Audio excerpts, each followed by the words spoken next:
It's Cosmic Wars. Yeah, so we got 16-bit visuals now.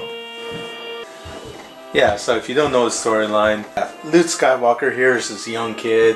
He has to save the galaxy somehow. So the evil empire is destroying planets and shit. So Luke and the rebellion has to stop him. Seems simple enough, but the empire is huge. There's tons of droids everywhere. Yeah, we even get a few storylines here and there. It's not as robust as the movie or anything, but it's still cool to see. You start off as Luke, but then you can play as Han Solo and Chewbacca later. Han Solo is better with the gun. You know, you don't have to quite power him up as much as Luke. Chewie is also good with guns. He has also more of a health bar. Problem is, both Chewie and Han can't use the lightsaber.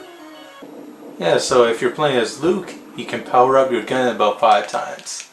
Yeah, here I got some heat-seeking missiles. Oh, stay on the platform. Yeah. The characters can do a cool double jump, but you gotta time it just right. So you got 14 different stages in here. No passwords or anything like that.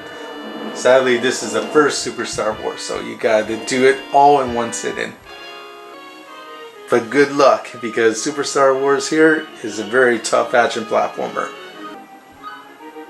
Yeah, there's so much shit to blow up here. Yeah, you gotta be careful too, because you can't dick around too much. You got a limited time in there. Yeah, so if you're thinking it's gonna open up like some simple, you know, walk in to find some droid type of game, no, it's an action shooter all the way. There's almost not a moment where there's not an enemy on screen. It's almost like Contra in a way.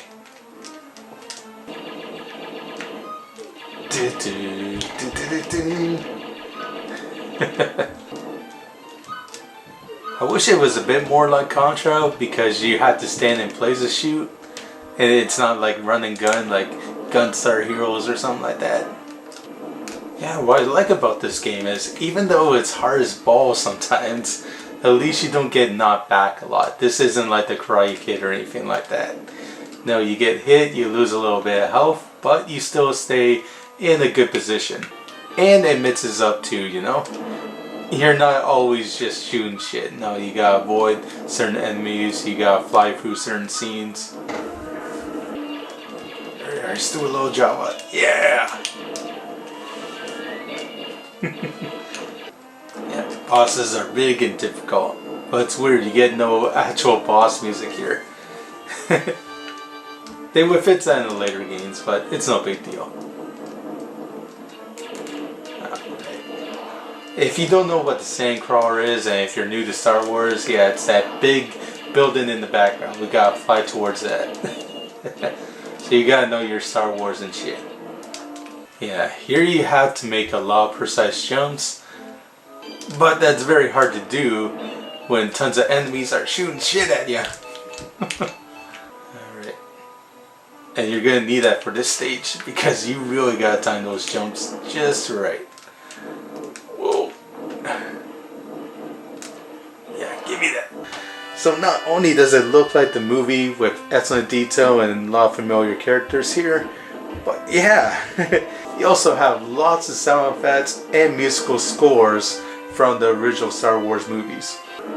The graphics have definitely aged a bit, especially in the 3D levels, but still, they were very cool back in 1992. Super Star Wars here for Super Nintendo. It earns an 81 out of 100.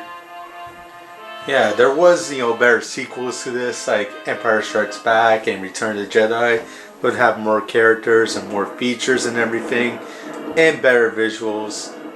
But Super Star Wars laid down the foundation of a killer app Star Wars title for a 16-bit console.